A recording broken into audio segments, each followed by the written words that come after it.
ನೋಡು ಭೀಮ, ನಿನ್ನ ಕಷ್ಟ ನನಗೆ ಅರ್ಥ ಆಗುತ್ತೆ. ನಿನಗೆ ಬಾವಿ ತೋಡೋಕೆ ಎಷ್ಟು ದುಡ್ಡು ಬೇಕು, ನಾನು ಕೊಡ್ತೀನಿ ಎಂದೆ. ನಾನು ಅವನ ಕಿವಿಯ ಹತ್ತಿರ ಬಾಗಿ ಪಿಸುಮಾತಿನಲ್ಲಿ, ಸಾಹುಕಾರರಿಗೆ ತಿಳಿಯದ ಹಾಗೆ ಕೊಡ್ತೀನಿ. ಆದರೆ ಅದಕ್ಕೆ ಬದಲಾಗಿ ನೀನು ನನಗೆ ಏನಾದ್ರೂ ಕೊಡಬೇಕಲ್ಲ ಎಂದು ಕೇಳಿದೆ. ಭೀಮ ಗಲಿಬಿಲಿಗೊಂಡ, ನನ್ನ ಹತ್ತಿರ ಏನಿದೆ ತಾಯಿ, ನಾನು ಬಡವ ಎಂದ. ನಾನು ನಗುತ್ತಾ ಅವನ ತೋಳನ್ನು ಅಚಾನಕ್ಕಾಗಿ ಮುಟ್ಟಿದೆ. ಅವನ ಗಟ್ಟಿಮುಟ್ಟಾದ ಸ್ನಾಯುಗಳು ನನ್ನ ಬೆರಳುಗಳಿಗೆ ತಾಕಿದಾಗ ನನ್ನ ಮೈಯಲ್ಲಿ ವಿದ್ಯುತ್ ಹರಿದಂತಾಯಿತು. ನಿನ್ನ ಹತ್ರ ಹಣ ಇಲ್ಲದೇ ಇರಬಹುದು, ಆದರೆ ನಿನ್ನ ಹತ್ರ ಸಮಯ ಇದೆಯಲ್ಲ, ನಿನ್ನ ಈ ಶಕ್ತಿ ಇದೆಯಲ್ಲ. ಸಾಹುಕಾರರು ಪೇಟೆಗೆ ಹೋದಾಗ ನೀನು ಇಲ್ಲಿ ಬಂದು ನನ್ನ ತೋಟದ ಕೆಲಸ ಮಾಡಿಕೊಡು, ಒಂಟಿತನ ಕಳೆಯೋಕೆ ಮಾತುಕತೆ ಆಡು ಸಾಕು ಎಂದು ದ್ವಂದ್ವಾರ್ಥದಲ್ಲಿ ಹೇಳಿದೆ. ತಕ್ಷಣ ತಲೆ ಅಲ್ಲಾಡಿಸಿ, ಆಗಲಿ ತಾಯಿ, ನೀವು ಹೇಳಿದಂಗೆ ಮಾಡ್ತೀನಿ, ನನಗೆ ನೀರು ಮುಖ್ಯ ಎಂದ. ಲಲಿತಾ, ಸಾಹುಕಾರಶ್ರಯ ಧರ್ಮಪತ್ನಿ. ನಾನು ಲಲಿತಾ, ಈ ಊರಿನ ಸಾಹುಕಾರ ಶಟ್ರಧರ್ಮಪತ್ನಿ. ನನ್ನ ಬಗ್ಗೆ ಊರಲ್ಲೆಲ್ಲ ಒಂದು ರೀತಿಯ ಗುಸುಗುಸು. ನನ್ನ ಅಂದ, ಚಂದ, ನಾನು ಉಡುವ ಸೀರೆ, ನನ್ನ ನಡಿಗೆಯ ಬಗ್ಗೆ ಹೆಂಗಸರು ಅಸೂಯೆಯಿಂದ ಮಾತನಾಡಿದರೆ ಗಂಡಸರು ಕದ್ದು ಮುಚ್ಚಿ ನೋಡುತ್ತಿದ್ದರು. ಅಂದು ನಾನು ಹಜಾರದ ಕಂಬಕ್ಕೆ ಒರಗಿ ನಿಂತಿದ್ದೆ. ಮೈಮೇಲೆ ನವಿಲು ಬಣ್ಣದ ರೇಷ್ಮೆ ಸೀರೆ, ಕೈತುಂಬ ಬಳೆಗಳು, ಕಾಲಿಗೆ ಬೆಳ್ಳಿಯ ಗೆಜ್ಜೆ, ನನ್ನ ಉದ್ದನೆಯ ಕಪ್ಪು ಕೂದಲನ್ನು ಜಡೆ ಹಾಕಿ ಮಲ್ಲಿಗೆ ಹೂವಿನ ಮಾಲೆ ಮುಡಿದೆ. ನನ್ನ ಕಣ್ಣುಗಳಿಗೆ ತಿದ್ದಿದ ಕಾಡಿಗೆ ಮತ್ತು ಹಣೆಯ ಮೇಲಿನ ದೊಡ್ಡ ಕುಂಕುಮ ನನ್ನ ಮುಖದ ಕಳೆಯನ್ನು ಹೆಚ್ಚಿಸಿದ್ದವು. ಆದರೆ ಈ ಐಶ್ವರ್ಯ, ಈ ಸೌಂದರ್ಯವನ್ನು ಆನಂದಿಸಲು ನನ್ನ ಗಂಡನಿಗೆ ಸಮಯವಿರಲಿಲ್ಲ. ಅವರು ಯಾವಾಗಲೂ ಲೆಕ್ಕದ ಪುಸ್ತಕ ಮತ್ತು ಹಣದ ಪೆಟ್ಟಿಗೆಯ ಜೊತೆಗೆ ಸರಸವಾಡುತ್ತಿದ್ದರು. ಅದೇ ಸಮಯದಲ್ಲಿ ಗೇಟು ದಾಟಿ ಒಬ್ಬ ವ್ಯಕ್ತಿ ಒಳಗೆ ಬಂದ. ಅವನನ್ನು ನೋಡಿದ ತಕ್ಷಣ ನನ್ನ ಎದೆ ಒಂದು ಕ್ಷಣ ನಿಂತಂತಾಯಿತು. ಅವನು ಭೀಮ, ಹೆಸರಿಗೆ ತಕ್ಕಂತೆ ಆಜಾನುಬಾಹು. ಅವನದು ಕಪ್ಪಾದ ಮೈಬಣ್ಣವಾದರೂ ಸೂರ್ಯನ ಬಿಸಿಲಿಗೆ ಬೆಂದು ಹದವಾದ ಅಪ್ಪಟ ರೈತನ ದೇಹವದು. ಅವನ ತೋಳುಗಳಲ್ಲಿ ಎದ್ದು ಕಾಣುವ ನರಗಳು, ಅಗಲವಾದ ಎದೆ ಮತ್ತು ಕಣ್ಣುಗಳಲ್ಲಿ ಏನೋ ಒಂದು ಛಲ ಕಾಣುತ್ತಿತ್ತು. ಅವನು ಧರಿಸಿದ್ದ ಬಿಳಿಯ ಅಂಗಿ ಬೆವರಿನಿಂದ ನೆಂದಿತ್ತು, ಪಂಚೆ ಮಣ್ಣಿನಿಂದ ಕೊಳೆಯಾಗಿತ್ತು. ಆದರೂ ಅವನ ನಡಿಗೆಯಲ್ಲಿ ಒಂದು ಗತ್ತು ಇತ್ತು. ಅವನು ನೇರವಾಗಿ ಬಂದು ಜಗಲಿಯ ಕೆಳಗೆ ನಿಂತು, ಸಾಹುಕಾರರೇ ಎಂದು ಗಟ್ಟಿಯಾಗಿ ಕೂಗಿದ. ಅವನ ಧ್ವನಿಯಲ್ಲಿ ಅಂಜಿಕೆಗಿಂತ ಅವಸರವೇ ಹೆಚ್ಚಿತ್ತು. ನಾನು ಕಂಬದ ಮರೆಯಿಂದ ಅವನನ್ನೇ ನೋಡುತ್ತಿದ್ದೆ. ಅವನ ಬೆವರಿನ ಹನಿಗಳು ಹಣೆಯಿಂದ ಇಳಿದು ಕುತ್ತಿಗೆಗೆ ಜಾರುವುದನ್ನು ಗಮನಿಸುತ್ತಿದ್ದೆ. ಸಾಲದ ಚಿಂತೆ ಮತ್ತು ಹೊಸ ಆಕರ್ಷಣೆ. ನನ್ನ ಗಂಡ ಶಟ್ರು ಒಳಗಿನಿಂದ ಬಂದು, ಯಾರೋ ಅದು, ಏನ್ ಬೇಕು ಈಗ ಎಂದು ರೇಗಾಡುತ್ತಲೇ ಹೊರಗೆ ಬಂದರು. ಭೀಮ ಕೈ ಮುಗಿದು ನಿಂತ. ದನಿಗಳೇ, ನನ್ನ ಹೊಲ ಒಣಗಾಕತ್ತೈತಿ, ಮಳಿ ಬರೋ ಹಂಗಿಲ್ಲ, ಒಂದು ಬಾವಿ ತೋಡಿಸಬೇಕು ಅಂತ ಅನ್ಕೊಂಡಿದ್ದೀನಿ. ಕೈಯಾಗ ಒಂದು ಪಿಡಿಗಾಸಿಲ್ಲ. ನೀವೇ ಮನಸ್ಸು ಮಾಡಿ ಸಾಲ ಕೊಟ್ಟರೆ ಬಾವಿ ತೆಗಿಸಿ, ನೀರು ಬಂದರೆ ನಿಮ್ಮ ಹಣ ತೀರಿಸ್ತೀನಿ ಎಂದು ಕೇಳಿಕೊಂಡ. ಅವನ ಮಾತು ನೇರವಾಗಿತ್ತು, ಅಲ್ಲಿ ಯಾವುದೇ ನಾಟಕವಿರಲಿಲ್ಲ. ಆದರೆ ನನ್ನ ಗಂಡನಿಗೆ ಹಣವೇ ದೇವರು. ಅವರು ತಮ್ಮ ಕನ್ನಡಕವನ್ನು ಸರಿಪಡಿಸಿಕೊಳ್ಳುತ್ತಾ, ಬಾವಿ ತೆಗೆಯುವುದು ಅಂದ್ರೆ ಆಟನ ಭೀಮ? ಅದಕ್ಕೆ ಬೇಕಾದಷ್ಟು ದುಡ್ಡು ನಿನ್ನ ಹತ್ರ ಇದೆಯಾ? ನನ್ನ ಹತ್ರ ಸಾಲ ಕೇಳೋಕೆ ಬಂದಿದ್ದೀಯಾ? ಆದರೆ ತೀರಿಸೋ ಯೋಗ್ಯತೆ ಇದೆಯಾ ಎಂದು ವ್ಯಂಗ್ಯವಾಗಿ ಕೇಳಿದರು. ಭೀಮನ ಮುಖ ಕಪ್ಪಿಟ್ಟಿತ್ತು, ಅವನ ಸ್ವಾಭಿಮಾನಕ್ಕೆ ಪೆಟ್ಟು ಬಿದ್ದಂತಿತ್ತು. ನಾನು ಮೆಲ್ಲಗೆ ಕಂಬದ ಮರೆಯಿಂದ ಮುಂದೆ ಬಂದೆ. ನನ್ನ ಗೆಜ್ಜೆಯ ಸದ್ದು ಕೇಳಿ ಭೀಮ ತಲೆ ಎತ್ತಿ ನೋಡಿದ. ಅವನ ಕಣ್ಣುಗಳು ನನ್ನ ಕಣ್ಣುಗಳನ್ನು ಸಂಧಿಸಿದವು. ಆ ಕ್ಷಣದಲ್ಲಿ ಅವನ ಕಣ್ಣಲ್ಲಿ ಕಂಡಿದ್ದು ಬರೀ ಸಾಲದ ಚಿಂತೆಯಲ್ಲ, ನನ್ನ ಸೌಂದರ್ಯಕ್ಕೆ ಸೋತ ಭಾವನೆಯೂ ಇತ್ತು. ನಾನು ತುಟಿಯಂಚಿನಲ್ಲಿ ಒಂದು ಸಣ್ಣ ನಗು ಬೀರಿದೆ. ನನ್ನ ಸೆರಗು ಜಾರಿರುವುದನ್ನು ಗಮನಿಸಿ ಅದನ್ನು ನಿಧಾನವಾಗಿ ಅಷ್ಟೇ ಸ್ಟೈಲ್ ಆಗಿ ಸರಿಪಡಿಸಿಕೊಳ್ಳುತ್ತಾ, ಪಾಪ ರೈತರು ಕಷ್ಟದಲ್ಲಿದ್ದಾರೆ ಅಂದ್ರೆ ಸಹಾಯ ಮಾಡಬಾರದೇನ್ರಿ ಎಂದು ಗಂಡನಿಗೆ ಕೇಳಿದೆ. ನನ್ನ ದನಿ ಕೇಳಿ ಭೀಮನ ಮೈ ರೋಮಾಂಚನಗೊಂಡಂತೆ ಭಾಸವಾಯಿತು. ಸಾಹುಕಾರರು ನನ್ನ ಕಡೆ ಸಿಟ್ಟಿನಿಂದ ನೋಡಿ, ನೀನು ಸುಮ್ಮನಿರು ಲಲಿತಾ, ನಿನಗೇನು ಗೊತ್ತು ವ್ಯವಹಾರ? ಇವನ ಹೊಲದಲ್ಲಿ ನೀರು ಬರೋದು ಅನುಮಾನ, ಸುಮ್ನೆ ಹಣ ಹಾಳು ಎಂದರು. ಭೀಮ ನಿರಾಶನಾಗಿ ತಲೆ ತಗ್ಗಿಸಿದ. ಅವನ ಅಸಹಾಯಕತೆ ನನಗೆ ವಿಚಿತ್ರವಾದ ಆಕರ್ಷಣೆಯನ್ನು ಉಂಟುಮಾಡಿತು. ನನ್ನ ನೀರಸವಾದ ಕೇವಲ ಹಣದ ಲೆಕ್ಕಾಚಾರದ ಬದುಕಿನಲ್ಲಿ ಈ ರೈತನ ಹಸಿ ಮಣ್ಣಿನ ವಾಸನೆ ಹೊಸದಾಗಿ ಅನಿಸಿತು. ನಾನು ಮನಸ್ಸಿನಲ್ಲೇ ಏನೋ ನಿರ್ಧಾರ ಮಾಡಿದೆ. ಭೀಮ ಹಿಂತಿರುಗಿ ನಡೆಯಲು ಆರಂಭಿಸಿದ. ನಾನು ಅವನನ್ನೇ ನೋಡುತ್ತಾ ನಿಂತಿದ್ದೆ. ಅವನ ಅಗಲವಾದ ಬೆನ್ನು, ಸೋತರೂ ಕುಗ್ಗದ ನಡಿಗೆ ನನ್ನನ್ನು ಸೆಳೆಯಿತು. ಅವನು ಗೇಟು ದಾಟುವ ಮುನ್ನ ಮತ್ತೊಮ್ಮೆ ಹಿಂತಿರುಗಿ ನೋಡಿದ. ಅಲ್ಲಿ ನಾನು ನಿಂತಿದ್ದೆ. ಅವನ ಬದುಕಿನ ದಾರಿಯನ್ನು ಬದಲಿಸಲು ಕಾಯುತ್ತಿರುವ ವಿಧಿಯಂತೆ. ಆ ದಿನದ ಸಂಜೆ ಸೂರ್ಯ ಮುಳುಗುವ ಹೊತ್ತಿಗೆ ಭೀಮನ ಆ ನೋಟ ನನ್ನ ಮನಸ್ಸಿನಲ್ಲಿ ಆಳವಾಗಿ ಹಚ್ಚುತ್ತಿತ್ತು ಮತ್ತು ನಾನು ಅವನನ್ನು ಮತ್ತೆ ಭೇಟಿಯಾಗುವ ದಾರಿ ಹುಡುಕುತ್ತಿದ್ದೆ. ಲಂಚ ಮತ್ತು ಪ್ರಲೋಭನೆ. ಮಾರನೆಯ ದಿನ ನಮ್ಮ ಮನೆಯ ಹಜಾರದಲ್ಲಿ ಎಂದಿನಂತೆ ಗದ್ದಲವಿತ್ತು. ನಮ್ಮ ಸಾಲ ವಸೂಲಿಗಾರ ರಾಮಬಾಯಲಿ ಎಲೆ ಅಡಿಕೆ ಜಗಿಯುತ್ತಾ ಯಾರನ್ನೋ ಬೈಯುತ್ತಿರುವ ಶಬ್ದ ಕೇಳಿಸಿತು. ನಾನು ಒಳಗಿನ ಕೋಣೆಯಿಂದ ಪರದೆಯನ್ನು ಸ್ವಲ್ಪ ಸರಿಸಿ ನೋಡಿದೆ. ಅಲ್ಲಿ ಮತ್ತೆ ಭೀಮ ನಿಂತಿದ್ದ.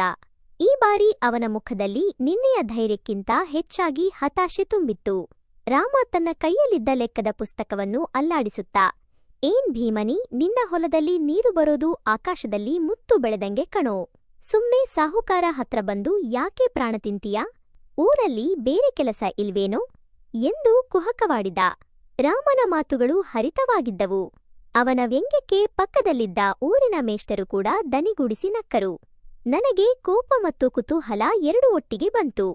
ಭೀಮ ಸುಮ್ಮನೆ ತಲೆ ತಗ್ಗಿಸಿ ನಿಂತಿದ್ದ.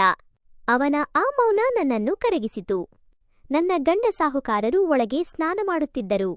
ಇದೇ ಸರಿಯಾದ ಸಮಯ ಎಂದುಕೊಂಡು ನಾನು ಕೈಯಲ್ಲಿದ್ದ ಹೂವಿನ ಬುಟ್ಟಿಯನ್ನು ಹಿಡಿದು ಹೊರಗೆ ಬಂದೆ. ನನ್ನನ್ನು ನೋಡಿದ ತಕ್ಷಣ ರಾಮ ಮತ್ತು ಮೇಷ್ಟ್ರು ಬಾಯಿ ಮುಚ್ಚಿಕೊಂಡರು. ನನ್ನ ಇಂದಿನ ಅಲಂಕಾರ ಇನ್ನೂ ಜೋರಾಗಿತ್ತು. ಕೆಂಪು ಬಣ್ಣದ ಸೀರೆ, ಅದಕ್ಕೆ ಹೊಂದುವಂತಹ ರವಿಕೆ, ಕೊರಳಲ್ಲಿ ಸರಗಳು ಒಂದಕ್ಕೊಂದು ಉಜ್ಜಾಡುತ್ತಿದ್ದವು. ನಾನು ಮೆಟ್ಟಿಲು ಇಳಿಯುವಾಗ ನನ್ನ ಸೊಂಟದ ಬಳುಕುವಿಕೆ ನೋಡಿ ರಾಮ ಬಾಯಿ ಬಿಟ್ಟವನು ಹಾಗೆ ನಿಂತಿದ್ದ. ನಾನು ನೇರವಾಗಿ ಭೀಮನ ಹತ್ತಿರ ಹೋದೆ. ನನ್ನ ಹತ್ತಿರದ ಸುಗಂಧ ದ್ರವ್ಯದ ವಾಸನೆ ಅವನ ಮೂಗಿಗೆ ಬಡಿದಿರಬೇಕು. ಅವನು ಕಣ್ಣು ಅರಳಿಸಿ ನೋಡಿದ. ಏನಪ್ಪಾ ಭೀಮ, ಇನ್ನೂ ಸಾಲ ಸಿಗಲಿಲ್ವಾ ಎಂದು ನನ್ನ ದನಿಯನ್ನು ಆದಷ್ಟು ನಯವಾಗಿ ಕೇಳಿದೆ. ಭೀಮ ತಡವರಿಸುತ್ತಾ, ಇಲ್ಲ ತಾಯಿ, ಸಾಹುಕಾರರು ಒಪ್ಪುತ್ತಿಲ್ಲ ಎಂದ. ನಾನು ನಗುತ್ತಾ, ಅವರು ಒಪ್ಪದಿದ್ದರೆ ಏನಾಯಿತು? ಈ ಮನೆಯಲ್ಲಿ ನಾನು ಅಂದುಕೊಂಡಿದ್ದು ನಡೆಯಲ್ವಾ ಎಂದೆ. ನನ್ನ ಮಾತಿನ ಅರ್ಥ ಅವನಿಗೆ ಆಗಲೇ ಇಲ್ಲ ಪಾಪ. ನಾನು ರಾಮನ ಕಡೆ ತಿರುಗಿ, ರಾಮಣ್ಣ, ನೀವು ಹೋಗಿ ನಿಮ್ಮ ಕೆಲಸ ನೋಡಿ, ನಾನು ಇವನ ಹತ್ತಿರ ಮಾತಾಡ್ತೀನಿ ಎಂದು ಗದರಿಸಿದೆ. ಅವರು ಹೋದ ಮೇಲೆ ನಾನು ಭೀಮನ ಹತ್ತಿರ ಸರಿದು, ನೋಡು ಭೀಮ, ನಿನ್ನ ಕಷ್ಟ ನನಗೆ ಅರ್ಥ ಆಗುತ್ತೆ. ನಿನಗೆ ಬಾವಿ ತೋಡೋಕೆ ಎಷ್ಟು ದುಡ್ಡು ಬೇಕು, ನಾನು ಕೊಡ್ತೀನಿ ಎಂದೆ. ಭೀಮನ ಕಣ್ಣಲ್ಲಿ ನಂಬಲಾರದ ಆಶ್ಚರ್ಯ. ನೀವರಾ? ಆದರೆ ಸಾಹುಕಾರರು ಎಂದು ತೊದಲಿದ. ನಾನು ಅವನ ಕಿವಿಯ ಹತ್ತಿರ ಬಾಗಿ ಪಿಸುಮಾತಿನಲ್ಲಿ, ಸಾಹುಕಾರರಿಗೆ ತಿಳಿಯದ ಹಾಗೆ ಕೊಡ್ತೀನಿ. ಆದರೆ ಅದಕ್ಕೆ ಬದಲಾಗಿ ನೀನು ನನಗೆ ಏನಾದ್ರೂ ಕೊಡಬೇಕಲ್ಲ ಎಂದು ಕೇಳಿದೆ. ಭೀಮ ಗಲಿಬಿಲಿಗೊಂಡ, ನನ್ನ ಹತ್ರ ಏನಿದೆ ತಾಯಿ? ನಾನು ಬಡವ ಎಂದ. ನಾನು ನಗುತ್ತಾ ಅವನ ತೋಳನ್ನು ಅಚಾನಕ್ಕಾಗಿ ಮುಟ್ಟಿದೆ. ಅವನ ಗಟ್ಟಿಮುಟ್ಟಾದ ಸ್ನಾಯುಗಳು ನನ್ನ ಬೆರಳುಗಳಿಗೆ ತಾಕಿದಾಗ ನನ್ನ ಮೈಯಲ್ಲಿ ವಿದ್ಯುತ್ ಹರಿದಂತಾಯಿತು. ನಿನ್ನ ಹತ್ರ ಹಣ ಇಲ್ಲದೇ ಇರಬಹುದು, ಆದರೆ ನಿನ್ನ ಹತ್ರ ಸಮಯ ಇದೆಯಲ್ಲ, ನಿನ್ನ ಈ ಶಕ್ತಿ ಇದೆಯಲ್ಲ. ಸಾಹುಕಾರರು ಪೇಟೆಗೆ ಹೋದಾಗ ನೀನು ಇಲ್ಲಿ ಬಂದು ನನ್ನ ತೋಟದ ಕೆಲಸ ಮಾಡಿಕೊಡು, ಒಂಟಿತನ ಕಳೆಯೋಕೆ ಮಾತುಕತೆ ಆಡು ಸಾಕು ಎಂದು ದ್ವಂದ್ವಾರ್ಥದಲ್ಲಿ ಹೇಳಿದೆ. ಭೀಮಮುಗ್ಧನೋ ಅಥವಾ ಹಣದ ಅವಶ್ಯಕತೆಯೋ ತಕ್ಷಣ ತಲೆ ಅಲ್ಲಾಡಿಸಿದ. ಆಗಲಿ ತಾಯಿ, ನೀವು ಹೇಳಿದಂಗೆ ಮಾಡ್ತೀನಿ, ನನಗೆ ನೀರು ಮುಖ್ಯ ಎಂದ. ನಾನು ಒಳಗೆ ಹೋಗಿ ನನ್ನ ಕಪಾಟಿನಿಂದ ಒಂದು ಹಣದ ಕಂತೆಯನ್ನು ತಂದು ಅವನ ಕೈಗಿಟ್ಟೆ. ಆ ಹಣವನ್ನು ತೆಗೆದುಕೊಳ್ಳುವಾಗ ಅವನ ಕೈ ಮತ್ತು ನನ್ನ ಕೈ ಒಂದಕ್ಕೊಂದು ತಾಕಿದವು. ಆ ಸ್ಪರ್ಶಕ್ಕೆ ನಾನೇ ಕರಗಿ ನೀರಾದೆ. ಭೀಮ ಕೃತಜ್ಞತೆಯಿಂದ ನನ್ನನ್ನು ನೋಡಿದ. ಆ ನೋಟದಲ್ಲಿ ಭಕ್ತಿ ಇತ್ತೋ ಅಥವಾ ನನ್ನ ಮೇಲಿನ ಆಸೆಯೋ ತಿಳಿಯಲಿಲ್ಲ. ಆದರೆ ಆ ಕ್ಷಣದಿಂದ ಅವನ ದಾರಿ ತಪ್ಪಲು ಶುರುವಾಯಿತು ಎಂಬುದು ಮಾತ್ರ ಸತ್ಯ. ಅವನು ಹಣ ಪಡೆದು ವೇಗವಾಗಿ ಹೊರಟು ಹೋದ. ನಾನು ಅವನು ಹೋಗುವುದನ್ನೇ ನೋಡುತ್ತಾ ನನ್ನ ಮುಂದಿನ ನಡೆ ಏನೆಂದು ಯೋಚಿಸುತ್ತಿದ್ದೆ. ಅವನು ಗೇಟು ದಾಟಿ ಕಣ್ಮರೆಯಾದ ನಂತರವೂ ನನ್ನ ಕೈಯಲ್ಲಿ ಅವನ ಸ್ಪರ್ಶದ ಬೆಚ್ಚನೆ ಅನುಭವ ಹಾಗೆ ಉಳಿದಿತ್ತು ಮತ್ತು ಊರಿನ ಜನ ಇನ್ನು ಮುಂದೆ ಆಡಿಕೊಳ್ಳುವ ಮಾತುಗಳ ಬಗ್ಗೆ ನನಗೆ ಅರಿವಿತ್ತು. ಸಂಬಂಧದ ಆಳ ಮತ್ತು ರಾಧಾಳ ಕಷ್ಟ. ದಿನಗಳು ಕಳೆದಂತೆ ಭೀಮನ ಓಡಾಟ ನಮ್ಮ ಮನೆಯ ಕಡೆಗೆ ಹೆಚ್ಚಾಯಿತು. ಸಾಹುಕಾರರು ವ್ಯಾಪಾರದ ಕೆಲಸದ ಮೇಲೆ ಪಕ್ಕದ ಊರಿಗೆ ಹೋದಾಗಲೆಲ್ಲ ಭೀಮ ಹಿತ್ತಲ ಬಾಗಿಲಿನಿಂದ ಬರುತ್ತಿದ್ದ. ಆರಂಭದಲ್ಲಿ ತೋಟದ ಕೆಲಸದ ನೆಪದಲ್ಲಿ ಬರುತ್ತಿದ್ದವನು ಕ್ರಮೇಣ ನನ್ನ ಜೊತೆ ಹಜಾರದಲ್ಲಿ ಕುಳಿತು ಹರಟೆ ಹೊಡೆಯಲು ಶುರು ಮಾಡಿದ. ನಾನು ಅವನಿಗೆ ಬಿಸಿ ಕಾಫಿ ತಿಂಡಿ ಮಾಡಿ ಕೊಡುತ್ತಿದ್ದೆ.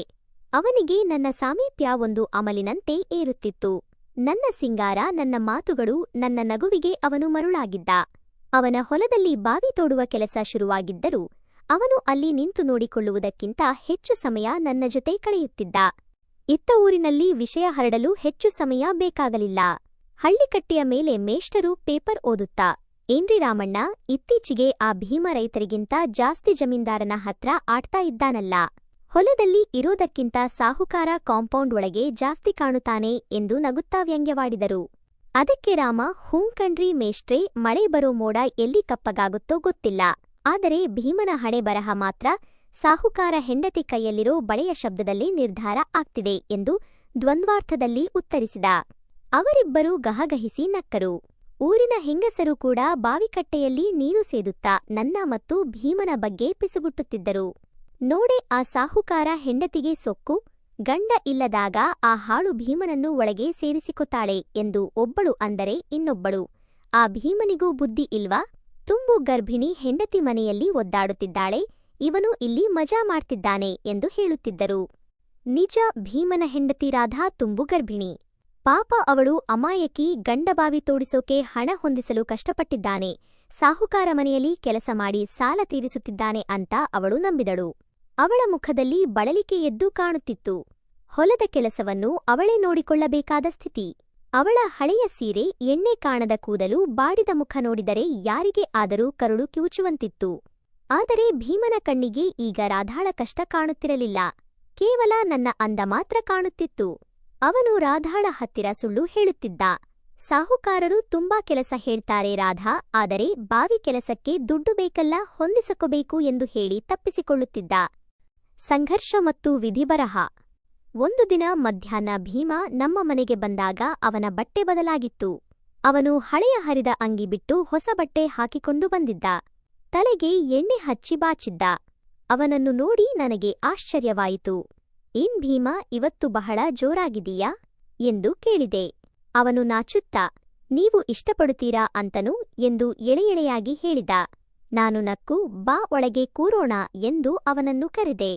ನಾವು ಕುಳಿತಿದ್ದಾಗ ಹೊರಗೆ ದೊಡ್ಡಮ್ಮ ಹೋಗುತ್ತಿದ್ದುದು ಕಿಟಕಿಯಿಂದ ಕಂಡಿತು. ಊರಿನ ಹಿರಿಯ ಜೀವ ದೊಡ್ಡಮ್ಮ ಎಲ್ಲವನ್ನೂ ಗಮನಿಸುತ್ತಿದ್ದಳು. ಅವಳು ನಮ್ಮ ಮನೆಯ ಕಡೆಗೆ ನೋಡಿ ಅಸಹ್ಯದಿಂದ ಉಗಳಿದಳು. ವಿನಾಶಕಾಲೇ ವಿಪರೀತ ಬುದ್ಧಿ ಎಂದು ಅವಳು ಗೊಣಗಿದ್ದು ನನಗೆ ಗಾಳಿಯಲ್ಲಿ ತೂರಿ ಬಂತು. ಆದರೆ ಆ ಸಮಯದಲ್ಲಿ ನಮಗೆ ಯಾರ ಭಯವೂ ಇರಲಿಲ್ಲ. ನಾನು ಭೀಮನಿಗೆ ನನ್ನ ಕೈಯಾರೆ ತಿನಿಸನ್ನು ಬಡಿಸಿದೆ. ಅವನು ಅದನ್ನು ತಿನ್ನುತ್ತಿದ್ದ ರೀತಿ ನೋಡಿದರೆ ಅವನು ತನ್ನ ಹೊಲದ ಹಸಿವನ್ನು ಮರೆತು ಬೇರೆದನ್ನೇ ಹಸಿವಿನಿಂದ ನೋಡುತ್ತಿದ್ದಾನೆ ಅನಿಸಿತು. ನಮ್ಮಿಬ್ಬರ ನಡುವಿನ ಅಂತರ ಕಡಿಮೆಯಾಗುತ್ತಿತ್ತು. ಹೊಲದಲ್ಲಿ ಅರ್ಧ ತೋಡಿದ ಬಾವಿಯಲ್ಲಿ ಹೂಳು ತುಂಬಿಕೊಳ್ಳುತ್ತಿದ್ದರೆ ಇಲ್ಲಿ ನಮ್ಮಿಬ್ಬರ ನಡುವೆ ಪಾಪದ ಗೋಡೆ ಎತ್ತರವಾಗುತ್ತಿತ್ತು. ದೊಡ್ಡಮ್ಮನ ಆ ಮಾತು ಮತ್ತು ರಾಧಾಳ ಕಣ್ಣೀರು ಶೀಘ್ರದಲ್ಲೇ ಭೀಮನ ಬದುಕಿನಲ್ಲಿ ಬಿರುಗಾಳಿ ಎಬ್ಬಿಸಲಿದೆ ಎಂಬ ಸಣ್ಣ ಸುಳಿವು ನಮಗೆ ಅಂದು ಸಿಗಲಿಲ್ಲ.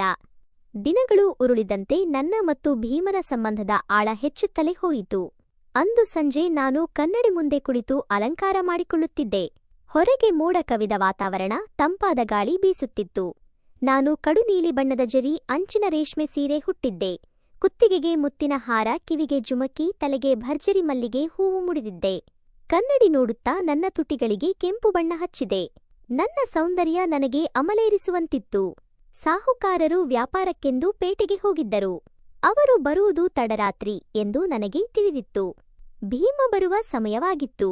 ನನ್ನ ಮನಸ್ಸಿನಲ್ಲಿ ಒಂದು ರೀತಿಯ ತಳಮಳ ಮತ್ತು ಉತ್ಸಾಹ. ನನ್ನ ಈ ಒಂಟಿತನಕ್ಕೆ, ದೈಹಿಕ ಬಯಕೆಗಳಿಗೆ ಭೀಮ ಉತ್ತರವಾಗಿದ್ದ. ಆದರೆ ಎಲ್ಲೋ ಒಂದು ಕಡೆ ನಾನು ಒಬ್ಬ ಅಮಾಯಕ ಹೆಣ್ಣಿನ ಗಂಡನನ್ನು ಕಸಿಯುತ್ತಿದ್ದೀನಿ ಎಂಬ ಸತ್ಯ ನನ್ನನ್ನು ಚುಚ್ಚುತ್ತಿತ್ತು. ಆದರೂ ನನ್ನ ಸ್ವಾರ್ಥದ ಮುಂದೆ ಆ ಪಾಪಪ್ರಜ್ಞೆ ಸೋತಿತ್ತು. ಭೀಮ ಬಂದ. ಅವನ ಕಣ್ಣುಗಳು ನನ್ನನ್ನು ನೋಡಿದ ತಕ್ಷಣ ಅಗಲವಾದವು. ಅವನು ಏನು ಮಾತನಾಡದೆ ಬಾಗಿಲಲ್ಲಿ ನಿಂತ. ನಾನು ಮೆಲ್ಲನೆ ಎದ್ದು ಅವನ ಹತ್ತಿರ ಹೋದೆ. ನನ್ನ ಸೀರೆಯ ಸೆರಗು ನೆಲಕ್ಕೆ ತಾಕುತ್ತಿತ್ತು. ಏಕೆ ಭೀಮ ಹಾಗೆ ನಿಂತುಬಿಟ್ಟೆ ಎಂದು ಕೇಳಿದೆ. ಅವನು, ನೀವು ದೇವಲೋಕದ ಅಪ್ಸರೆಯ ಹಂಗ ಕಾಣುತ್ತಿದ್ದೀರಾ ಮೇಡಂ ಎಂದ. ಅವನ ಹಳ್ಳಿ ಭಾಷೆಯ ಹೋಗಳಿಕೆ ನನಗೆ ಇಷ್ಟವಾಯಿತು. ನಾನು ನಗುತ್ತಾ, ಬಾ ಕುತ್ಕೋ ಎಂದೆ. ಅಂದು ಅವನ ವರ್ತನೆಯಲ್ಲಿ ಬದಲಾವಣೆ ಇತ್ತು. ಅವನು ಮೊದಲಿನಂತೆ ಅಂಜುತ್ತಿರಲಿಲ್ಲ. ನನ್ನ ಸ್ನೇಹಕ್ಕೆ ಬರುವ ಧೈರ್ಯ ಮಾಡುತ್ತಿದ್ದ. ಬಾವಿ ಕೆಲಸ ಏನಾಯಿತು ಭೀಮಾ ಎಂದು ನಾನು ಸುಮ್ಮನೆ ಕೇಳಿದೆ. ಅವನು ಬೇಜಾರಿನಿಂದ, ಅದು ನಡೀತೈತಿ ಬಿಡಿ, ನೀರು ಇನ್ನೂ ಸಿಕ್ಕಿಲ್ಲ, ಬರೀ ಬಂಡೆ ಬರ್ತಿದೆ, ನಂಗೆ ಸಾಕಾಗಿ ಹೋಗಿದೆ ಆ ಮಣ್ಣಿನ ಸಹವಾಸ, ಇಲ್ಲಿ ನಿಮ್ಮ ಹತ್ರ ಇದ್ದಾಗ ನೆಮ್ಮದಿ ಸಿಗುತ್ತೆ ಎಂದ. ಅವನ ಮಾತು ಕೇಳಿ ನನಗೆ ಆಘಾತವಾಯಿತು. ಯಾವ ಬಾವಿಗಾಗಿ ಅವನು ನನ್ನ ಹತ್ತಿರ ಬಂದಿದ್ದನೋ ಈಗ ಅದನ್ನೇ ಮರೆಯುತ್ತಿದ್ದ. ನನ್ನ ಹಣ, ನನ್ನ ಸಹವಾಸ ಅವನನ್ನು ಸೋಮಾರಿಯನ್ನಾಗಿ ಮಾಡಿತ್ತು. ಅದೇ ಸಮಯದಲ್ಲಿ ಅವನ ಮನೆಯಲ್ಲಿ ರಾಧಾ ಪಾಪ ನೋವಿನಿಂದ ಒದ್ದಾಡುತ್ತಿದ್ದಳು. ನನಗೆ ಸುದ್ದಿ ಸಿಕ್ಕಿತ್ತು. ರಾಧಾಳಿಗೆ ಹೆರಿಗೆ ನೋವು ಕಾಣಿಸಿಕೊಳ್ಳುವ ಸಮಯ ಹತ್ತಿರವಾಗಿತ್ತು. ಆದರೆ ಭೀಮ ಇಲ್ಲಿ ನನ್ನ ಸೌಂದರ್ಯದ ಬಲೆಯಲ್ಲಿ ಬಿದ್ದಿದ್ದ. ನನಗೆ ಒಂದು ಕ್ಷಣ ಪಾಪ ಅನಿಸಿತು. ಆದರೆ ಭೀಮನ ಬಲವಾದ ತೋಳುಗಳು ನನ್ನನ್ನು ಸೆಳೆದಾಗ ಆ ಯೋಚನೆ ಮಾಯವಾಯಿತು. ನಾನು ಅವನಿಗೆ ಹಣ್ಣುಗಳನ್ನು ಹೆಚ್ಚಿಕೊಟ್ಟೆ. ಅವನು ಅದನ್ನು ತಿನ್ನುವಾಗ ನನ್ನ ಬೆರಳುಗಳನ್ನು ಮುಟ್ಟಿದ. ವಾತಾವರಣದಲ್ಲಿ ತಂಪು ಹರಡಿತು. ಆಗಲೇ ಹಿತ್ತಲ ಬಾಗಿಲಿನಿಂದ ದೊಡ್ಡಮ್ಮನ ದನಿ ಕೇಳಿಸಿತು.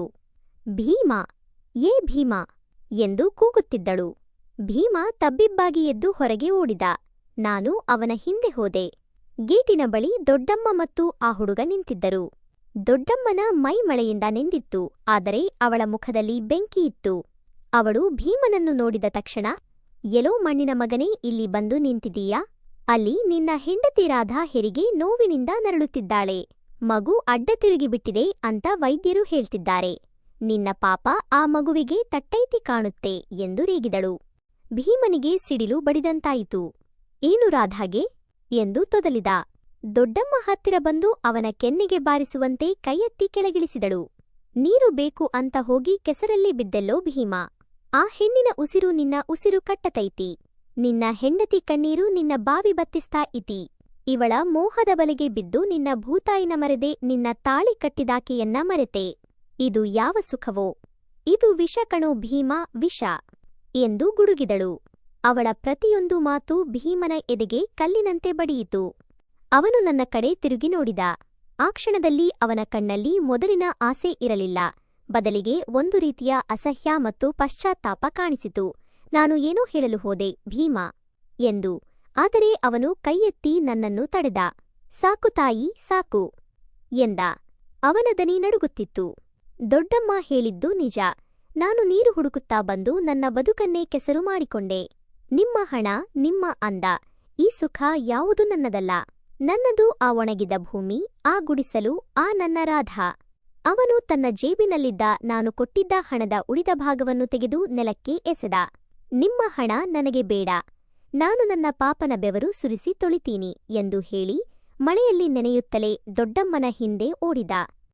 ಪಶ್ಚಾತ್ತಾಪ ಮತ್ತು ವಿಜಯ. ನಾನು ಬಾಗಿಲಲ್ಲಿ ನಿಂತು ನೋಡುತ್ತಿದ್ದೆ. ನೆಲದ ಮೇಲೆ ಬಿದ್ದಿದ್ದ ನೋಟುಗಳು ಮಳೆ ನೀರಿನಲ್ಲಿ ನೆನೆಯುತ್ತಿದ್ದವು. ಭೀಮ ಕತ್ತಲೆಯಲ್ಲಿ ಮರೆಯಾದ. ನನ್ನ ಸುಂದರವಾದ ಅರಮನೆಯಲ್ಲಿ ನಾನು ಮತ್ತೆ ಒಬ್ಬಂಟಿಯಾದೆ. ಆ ರಾತ್ರಿ ನನಗೆ ನಿದ್ದೆ ಬರಲಿಲ್ಲ. ಭೀಮನ ಮಾತುಗಳು ಮತ್ತು ದೊಡ್ಡಮ್ಮನ ಶಾಪ ನನ್ನ ಕಿವಿಯಲ್ಲಿ ರಿಂಗಣಿಸುತ್ತಿದ್ದವು.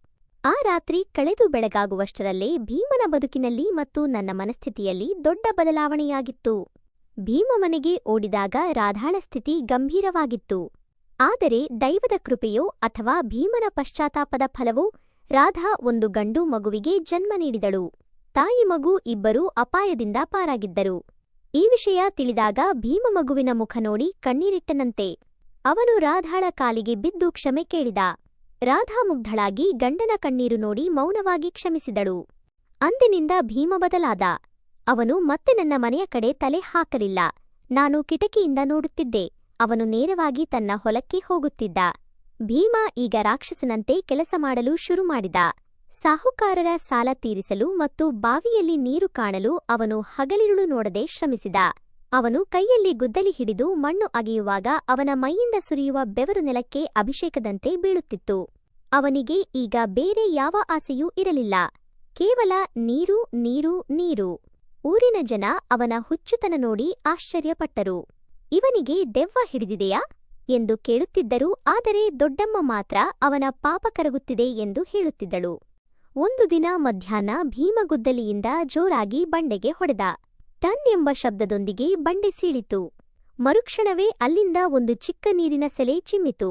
ಭೀಮ, ಆ ಗಂಗವ್ವ ಎಂದು ಗಟ್ಟಿಯಾಗಿ ಕೂಗಿದ. ಆ ನೀರು ನೋಡುತ್ತಿದ್ದಂತೆ ರಭಸವಾಗಿ ಉಕ್ಕಿ ಬಂತು. ಭೀಮನ ಮೈಮೇಲೆ ಕೆಸರು ಮಿಶ್ರಿತ ನೀರು ಎರಚಿತು. ಅವನು ನೀರಿನಲ್ಲಿ ಕುಣಿಯಲು ಆರಂಭಿಸಿದ. ರಾಧಾ ಓಡಿ ಬಂದು ಅವನನ್ನು ತಬ್ಬಿಕೊಂಡಳು. ಅವರಿಬ್ಬರೂ ಆ ನೀರಿನಲ್ಲಿ ನೆನೆದರು. ಭೀಮನ ಕಣ್ಣೀರು ಮತ್ತು ಬಾವಿಯ ನೀರು ಒಂದಾಗಿ ಅವನ ಹಳೆಯ ಪಾಪಗಳನ್ನು ತೊಳೆದು ಹಾಕಿದವು. ಊರಿನ ಜನರೆಲ್ಲ ಓಡಿಹೋದರು. ನಾನು ನನ್ನ ಮನೆಯ ತಾರಸಿಯ ಮೇಲೆ ನಿಂತು ನೋಡಿದೆ. ಭೀಮ ಆಕಾಶಕ್ಕೆ ಕೈ ಮುಗಿದು ನಿಂತಿದ್ದ. ಆ ದೃಶ್ಯ ನೋಡಿದಾಗ ನನ್ನ ಕಣ್ಣಲ್ಲೂ ನೀರು ಬಂತು. ನಾನು ಸೋತಿದ್ದೆ, ಆದರೆ ಭೀಮ ಗೆದ್ದಿದ್ದ. ಅವನು ತನ್ನ ದಾರಿ ತಪ್ಪಿದರೂ ಕೊನೆಗೆ ಸರಿಯಾದ ದಾರಿಗೆ ಬಂದು ತನ್ನ ಶ್ರಮದಿಂದ ಬದುಕನ್ನು ಹಸಿರಾಗಿಸಿಕೊಂಡಿದ್ದ. ನಾನು ನನ್ನ ಕೋಣೆಗೆ ಹಿಂತಿರುಗಿದೆ. ನನ್ನ ಕನ್ನಡಿ ಮುಂದೆ ನಿಂತು ನನ್ನ ಆಭರಣಗಳನ್ನು ಕಳಚಿಟ್ಟೆ. ಕೃತಕವಾದ ಸುಖಕ್ಕಿಂತ ಬೆವರಿನಿಂದ ಸಿಗುವ ನೆಮ್ಮದಿಯೇ ದೊಡ್ಡದು ಎಂದು ನನಗೆ ಅರಿವಾಯಿತು. ಅಲ್ಲಿಂದಲೇ ಅವರ ನಿಜವಾದ ಬದುಕು ಆರಂಭವಾಯಿತು ಎನ್ನಬಹುದು.